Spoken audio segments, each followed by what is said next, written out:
Hello, Gretchen Wilson. Hi, how are you? Well, I'm a little starstruck that I'm talking to you because when you came out with Redneck Woman, died. I mean, just died. Yes. I think there was a lot of women that were waiting for somebody to sing about them. I totally think so. Yeah. That was, to me, that song when it came out, I've never heard a song that I connected with so instantly that I just love so much. Well, thank you. I appreciate it. Yep. It's been a long time, it seems like, since that came out. When did that come out?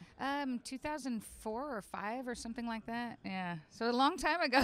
And I read an interview where you played it like in an executive's office and he was writing like the word no or something, but really it was now. Yeah. So I was doing a showcase, which anybody who's tried to get a record deal or big major label deal in Nashville knows what an in-house showcase is like. It's very nerve-wracking. It's frightening, and it's usually at like 8 o'clock in the morning. So you're not on your best game anyway. And I was in there, standing there singing, about halfway through my second song, and I noticed that he was writing on his notepad, and so I just looked and I saw an N and then I saw an O, and at that point I'm just because it's a grind to get signed. There goes another one. I'm not even going to try real hard for the rest of this because he's already passing on me, and I left there thinking that it was a no-go, and so then when I got the deal later on down the line, I guess I had told the story that I couldn't believe I got the deal because I thought he wrote no.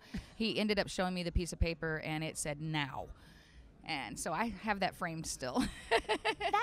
So actually you framed it. I framed the letter that said now, yes. So, okay. So on my podcast, I interview a lot of artists. Mm-hmm. And a lot of times people see someone like yourself or another artist and they're like, oh, their life just must be a walk in the park. It's so easy for them. Yeah. But even like what you're talking about with this story, to get a record deal and to get the whole thing going, it is a journey. And you and your friends had formed Music Mafia and kind of built like this whole squad together. Well, we're all very fortunate to be able to do what we love for a living, but I think there is a big misconception out there that it's just all glamour and glitz and fun and games. And, people will ask me all the time, what do you think of our city? When I'm on tour, it's like, I have no idea. I'm parked next to a dumpster and all I've seen is the back of a kitchen and the stage today. It's not as glamorous as everybody thinks. The greatest part of it is the show. That's what we do it for. We like getting on stage and playing live and seeing our fans and feeling kind of that feedback from our songs and stuff. That's what we do it for. The rest of it isn't the Kardashians' life at all. And living on the road, that's brutal. It is. Truck stops for snacks and like pizza 2 or 3 times a week. Not good for the gut. Not good for the looks, especially when you get to be my age. You're looking better than ever. Oh, thank you so much. Yes. So what is road life like for you? Road life? Yeah. I kind of keep to myself. I try to stay healthy. The last thing you want to do when you're out there is get a cold because nobody wants to hear that you're not feeling well on performance days. So I stay to myself. I don't really do hotels much. I stay on the bus and I just kind of I spend a lot of time sleeping, which I don't do at home. I'm a really early riser at home. I get up about 5:30 every morning. Are you serious? Yeah, but then out there on the road, I love the mornings. I think it's one of the greatest times of the day. It's just peaceful and you watch the sun come up, and I'm a crazy dog lady. I have 4 dogs, so just to sit there and in the mornings and have my coffee with the dogs is one of my greatest pleasures.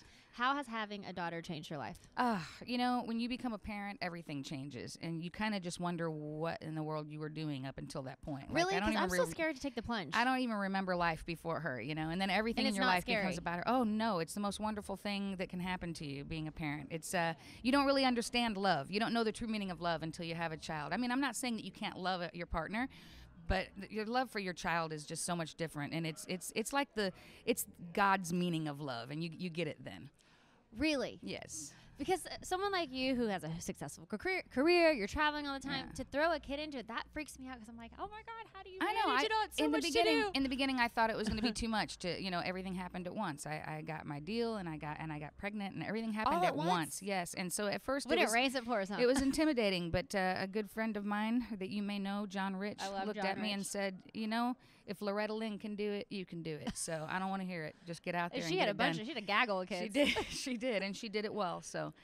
She was my inspiration. Really? Yes. I used to be in a trio with her daughter. Oh, awesome. Well, actually, granddaughter. Yes. Yeah, I love that. That's awesome. Thank you. Okay, so tell me what you're looking forward to in 2017. Because you're getting back on the road, back doing music. You took a little break to raise your daughter, you said? I did. I took a couple years off during the crucial teenage years of my daughter's life where I feel like she needed me at home the most. And it's been great being So those Grace's crucial mom. teenage years went well. Yeah, they went well. I mean, we're still in them, but I feel like she's in a good spot now. I feel like it's okay way for me to get my own, get back out on the road and get my own life back. Yes, as she tells it, Mom, get a life. That's what she tells me all the time.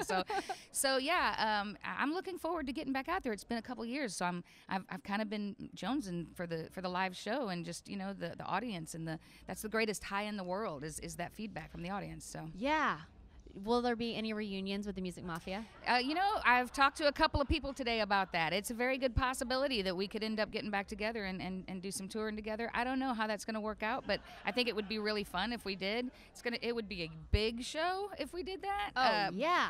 Who knows how many buses, because everybody's got kids now. I was the first one, but now everybody's got kids, so it could be a very different Mafia reunion than anybody thinks it is. Right, because the late nights are now not going to maybe be as... Probably not as late. As late. No. Early mornings, and it'll be like coffee-a-thons instead of drink-a-thon. You know what I mean? I love it. I love that. Okay, so what's left on your bucket list? Because you've done quite a few amazing things. I don't know. I feel like every day something gets kind of marked off of that. I just love life. I wake up every day happy and inspired. And is that a decision? Like, do you choose intentionally to be happy? I think that you have to be if you're healthy and you don't have any big problems in the world. I don't know why I wouldn't get up and just put a smile on your face and face the day the best way you can. But I'd like to go to Italy someday. I have not done that yet, so that's maybe the only thing that's left on my list of traveling things to do. And I like to wrap up with leave your light. Obviously, you have a huge influence on people, and you've inspired people. I'm sure you've been inspired. How do you want to inspire people? Oh, I hopefully I inspire them with my music and my personality. I'm the kind of girl that I am what I am, and what you see is what you get. And I don't think that it's healthy for girls, women, especially young girls, to be trying to be something that they're not.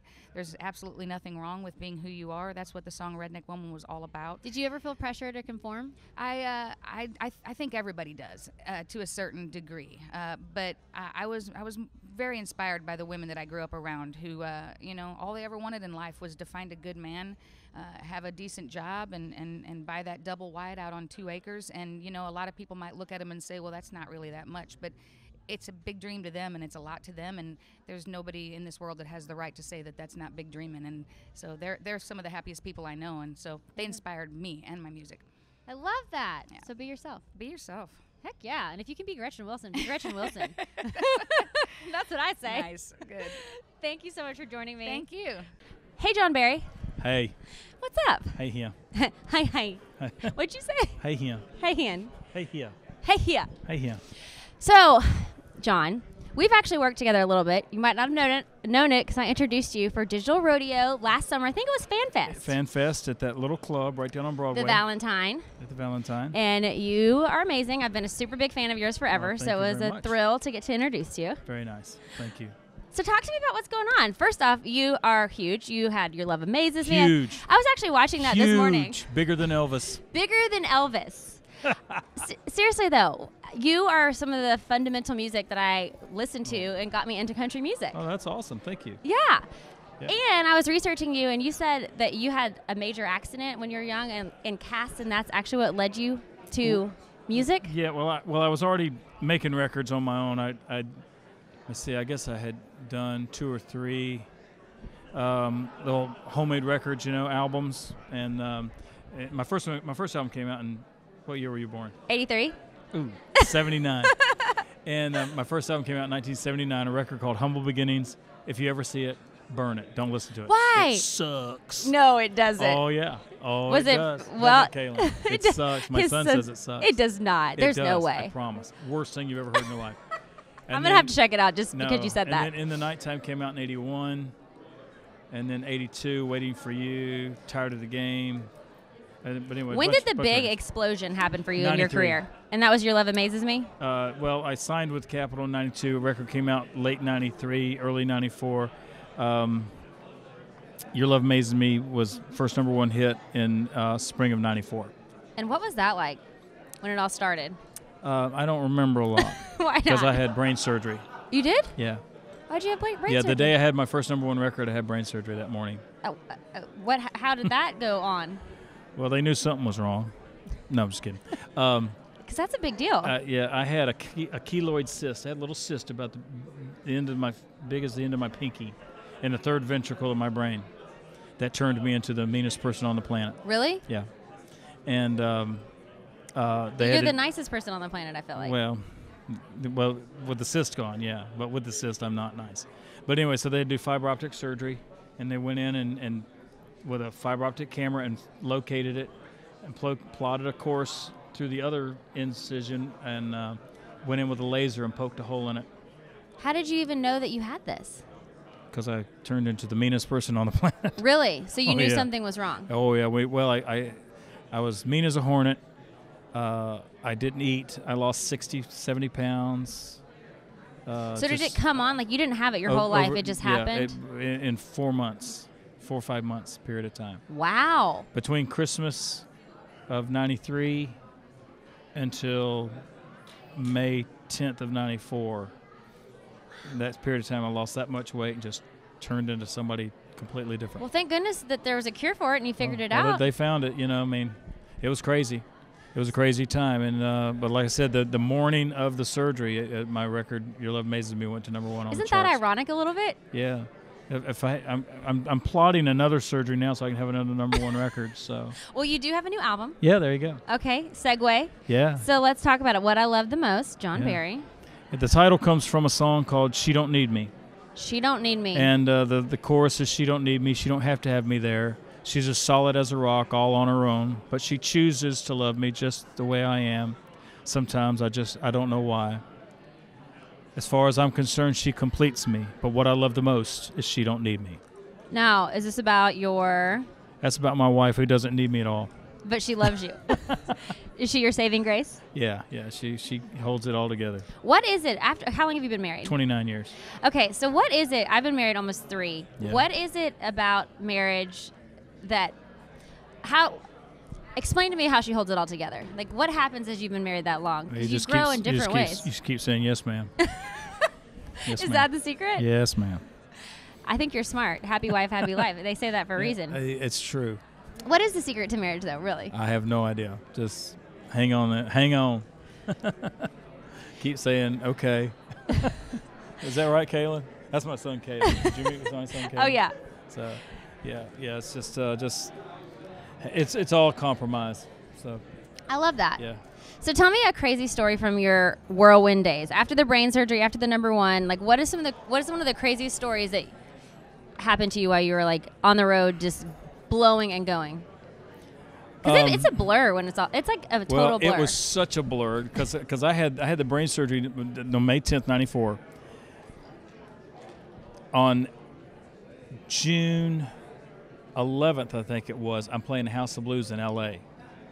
31 days later. That's kind of a big deal. That's crazy. I mean, and we realized that there was a problem with my memory when we had a new bass player, John Pearson, came to play bass with us. We'd rehearsed.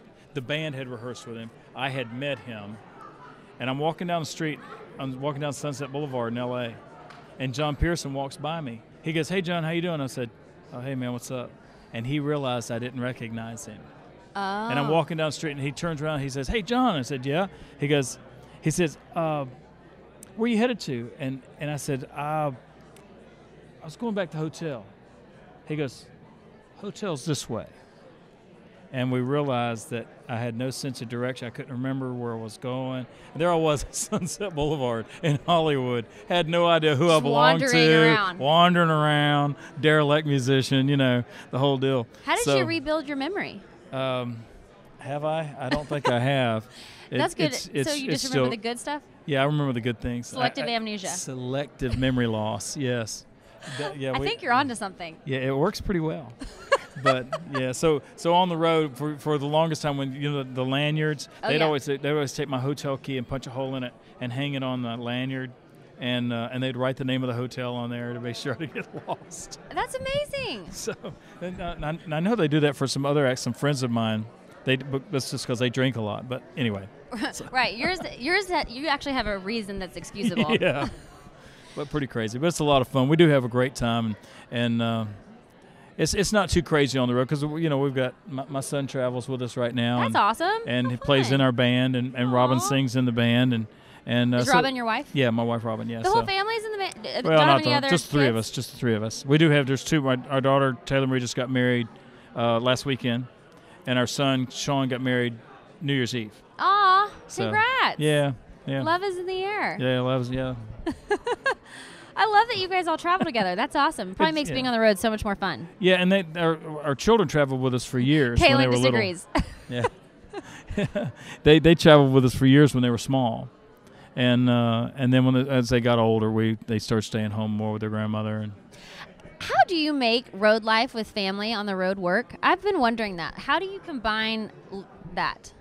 well, we just made it work. We had we probably spent way too much money, but we had a bus just for our family, and every morning we'd wake up and the bus driver would have left a note on the steering wheel because he's in hotel sleep. He'd leave a note on the steering wheel where the closest park is, and I'd drive the bus to the park. And You would? Yeah, and we'd spend the day with the kids at the park and all that stuff. And So it's probably actually a blast having your family on the road. We had a lot of fun. We had a trailer behind our bus that had baseballs and bats and bases and bicycles and motorcycles and everything else in it. I love that. The toy box. What a fun childhood Yeah, it for was you fun. guys. Yeah, it was childhood for me too. So. Yeah, you never have to grow up when you're on the road, right? We didn't grow up. Yeah, it took a long time, but it was a lot of fun, and we had a good time doing it. And the kids, Kaylin probably didn't have too many memories. He was so young by the time we came off the road. Oh yeah, There was a basement in the bus? the storage bays. Oh, yeah. The base. Uh-huh. We had the front bay. We bought a new bus in '96, and if you're inside the bus, you could lift up on one end of the couch, and it would open up like a trunk of a car. Yes. And you could go down into the bay, and it was fixed up as a playroom for the kids. So. Oh my! So it's like a secret tunnel. Yeah. While you're rolling on the bus, you could go down in there. Yeah. No. They couldn't mess with the doors. They were blocked off from the inside. They couldn't mess with them. So. But there was a TV down there. They could watch videos and all that stuff. And Did y'all just dream that up? yeah, they had a carpet that had little car tracks on it. And they'd play with their cars and just. So have a while good you're time. just rolling down the road, you have a basement in the bus. Yeah. That's a genius idea. It was a lot of fun. They weren't down there typically too much when we were going down the road. Every now and then they would, but it was a great time. Me and the boys would go down there and watch TV, we'd watch Barney videos and take naps. I love this. This is the best idea I've ever heard. It's pretty crazy. So what's on your bucket list? Because you've done a lot of amazing things. You've had platinum albums. You've had how many top 10 singles, number ones? I don't know. So many, too many to Enough. count. Well, we've had a few, but I'd like to have another run at it, knowing what I know now. What have you learned that you wish you Well- would have known when you were younger? Own it all, What do you mean? like all your music and Own it all. own it all. So no Own it. publishing deal. No, well, you can have publishing deal, but have co-publishing, and own your masters. And How can and you own your masters when you're with a record deal? Who needs a record deal today? So you're saying no record deal. Nobody needs a record deal today. So you're saying don't do record deal. Not if you don't have to. So we'll do a record deal that works. That's good for everybody. Right. The days of record contracts that are thick as phone books, those days are over. Truly. Thank goodness. So because there's a lot of great music out there. I mean, they when I look back at the contracts that I signed, you got to be kidding me. And then there's contracts out there now that are 360 deals where the record labels are making cuts off of everything you do, and it's like, you're crazy. You're crazy. They own you. And that's not the way to do it. That's not so not you would good say for anybody. own your own stuff. Own your own stuff. Stay in touch with everything that goes on. What do you mean? Signed every contract that ever went out. I mean, and I started doing that because I realized that there was a lot of money going on my behalf, and I never knew anything about it. Oh, yeah, I'm sure. Because you're a business at this point, obviously. Yeah, and there's accountants taking care of stuff and bills. I never saw credit card bills. Look at your credit card bills. Realize how much money. Be sure you know where all the money's going. And because if you don't see what the credit card bills are, you just keep laying that card down there for everything. And that money can be spent in a lot of ways, huh? And one day you're going to want that money back. And you're going to have spent money on stuff that is stupid and doesn't matter. And one of these days you're going to have much more important things you wish you could save for the future, because the train ends. It does? Yeah. How does it end? Why does it it- have it how does that happen? Like Oh, nobody knows. Nobody knows how you get there. Nobody knows why it stops. it's just a dream? Yeah. Yeah. As one matter of fact, one day my son Sean was asking me. I can't remember how old he was. We were walking down to our barn, and I could tell he had a lot on his mind. And he said, I said, Sean, what's wrong? And he stopped. He said, Dad, how come you decided not to be famous anymore? And that's when I realized he's watched too much Disney, that he thought fame was a decision. Right. And good I said, point. look, fame is not a decision you make. I said, fame is a whole lot of hard work. He said, you work harder than anybody. And I said, but I'm not done, as there's more ingredients. I said, it's a whole lot of money invested, and it's a whole bunch of fairy dust. True that. And I said, Alan Jackson got a lot more fairy dust dumped on him than I did. Why do some people get more dumped? But you got a lot, though. Nobody knows. It's all relative. I got friends who play clubs in different towns where I used to live. They got no fairy dust. Right. They never got any. No, and so but I'm saying it's not whether it's fair or right or whatever. I'm just saying that it just. I mean, Alan Jackson's incredibly talented, had a big machine behind him, but all that combined, if there wasn't just that thing, that fairy dust. You're so right. That's the deal. So you can't make that stuff up. Contacts. You know? Yeah. A lot of well, contacts are important, but yes, that's true. But you mix all that stuff together, and it takes off like crazy. So, and if I had an opportunity to do, knowing what I know now, you maintain as much control as you can, keep an eye on the money, and know the train's going to stop. Know the train's going to stop. Yeah, the train's going to stop. Because I guess all things run their course all at some things point. run their course. If you name an artist that is just the money train is always as big as it's been, 2, 3 of them, 4 of them. Yeah, it's very small. Very small percentage. Most of us we get this rise, and if you know how and have the ability to people around you, and you're smart with the money end of it, and you can manage it, you can just extend it. You can just ride that out, for a long period of time. What do you do when the train stops? Like, that is something no one ever talks about. Because, do you still play clubs? And how? Because you, to me, has such a fan base. I still play theaters. I still do tour. I do Which festivals in small theaters. I so don't do many clubs that at all. keeps giving, though, because you get these hits and you can play them forever. Yeah, and Chuck Howard, my producer, produced all those hits for me. He came down to visit with me in Georgia when we first got our deal, and we were looking at songs to record and all that. And he gave me a great piece of advice. He said, always look for songs you love. He said, don't record a song because I want you to, or the label wants you to. Record songs you love, because he said, you're the one who's going to get stuck singing it 20 years from now. And if it's a song you hate and it's a big old hit, you still got to sing it. You still got to sing it. So that's true. I mean, I've got songs I love, songs I've written that I just as soon not play. I mean, I've been playing them for 25 years. Can we play something new? No, we want to hear the song. Play the record in your car. Play the tape. Play the CD. I love it. Yeah. I do love it, though. Like, to talk to someone who's experienced this huge wave in all layers of the music industry with all this wisdom, you should write a book, really. Yeah, well, truth would hurt too much. But yeah, that's the biggest. And also another thing I'd tell young artists, you're just a singer. You're just a songwriter. You're not curing cancer. Stop with the attitude. True. Amen. There's no time. So people know who you are. Big deal. Right. Exactly. It's just not that big a deal. I don't think egos are ever cute. I mean, you have to have a certain amount of ego to fuel, or not ego, pride in yourself or your talent. You have to love what you do and be proud of it. Love what you do and feel confident that you can do a good job. But don't think you're doing anything special. You're just not. Yeah. You're just singing. Hello. Yeah, I agree. So enough of the attitude. I love it. Okay, so I like to wrap up because we've kind of you've given us some great wisdom, but I like edit that on the floor, but trash it. No, it's awesome.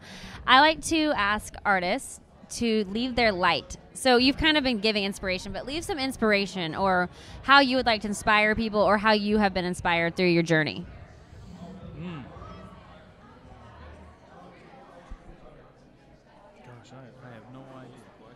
Leave your light. Just leave some inspiration. It doesn't have to be too thought out. Just first thing that comes to your mind.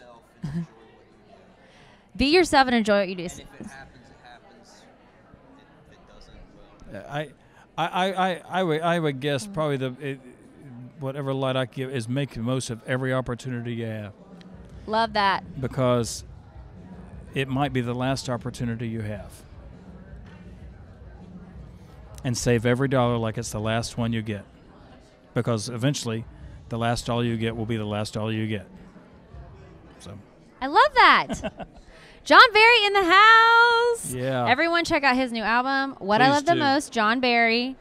And we'll be looking for you on the road. Yeah, come on. Yeah, we go to johnbarry.com and check out our tour schedule. Sketch show. Yep. Okay.